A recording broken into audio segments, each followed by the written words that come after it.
ఇగో రేవంత్ తలకిందులుగా తపస్సు చేసినా రాహుల్ ప్రధానమంత్రి కాలేరు. ఢిల్లీలో ప్రశ్నించే గొంతుక బీఆర్ఎస్ఏ. ఆటో డ్రైవర్లకు నెలకు 10,000 ఇవ్వాలి హరీష్ రావు. క్యాబ్ డ్రైవర్లను ఊచకోత కోసి వాళ్ళని కనీసం పనికి రాకుండా అంటే వాళ్ళ యొక్క జీవితాలను ఆగం చేసి క్యాబ్ డ్రైవర్లను మీరు లాస్ట్ 10 yearsలో ఎన్ని చలాన్లు వేసి ఎంత ఇబ్బంది పెట్టిన వాళ్ళని నరకం చూపించలే. ఇప్పుడు నేను ఏమంటుండు, రేవంత్ తలకిందులుగా తపస్సు చేసినా రాహుల్ గాంధీ ప్రధానమంత్రి కాలేడట. మరి నువ్వు తలకిందులుగా తపస్సు చేసినా అగ్నిగుండంలో దుంకినా నువ్వు ఆ పార్టీకి అధ్యక్షుని కాగలుగుతావా? కేసీఆర్ కేటీఆర్ ఉండంగా నువ్వు నీ పార్టీ ఏమైనా అధికారంలోకి వస్తే నువ్వు ముఖ్యమంత్రి కాగలుగుతావా? హరీష్ రావు దానికి సమాధానం చెప్పు ఫస్ట్. నువ్వు తలకిందులుగా తపస్సు కాదు, నువ్వు అగ్నిగుండంలో దుంకుతా అన్నా కేటీఆరే నెడతాడు నిన్న అందులోకి. దుంకున ఆయన ఒక మంచిదని.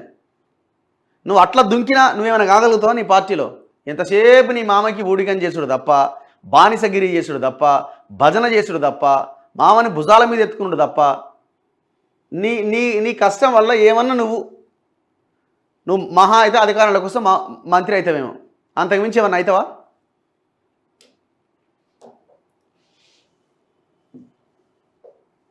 ఇప్పుడు రాహుల్ గాంధీకి పార్టీ అన్న ఆయన చేతిలో ఉంది. పార్టీ ఆయన చెప్పిన దాని ప్రకారంగా నడుచుకుంటుంది, ఆయన డిసైడ్ చేస్తాడు పార్టీలో. నువ్వు నీ పార్టీలో నువ్వు డిసైడ్ చేసే పరిస్థితి ఉన్నదా? నువ్వు చెప్పు ఫస్ట్. ఆ పాయింట్కి రా ఫస్ట్.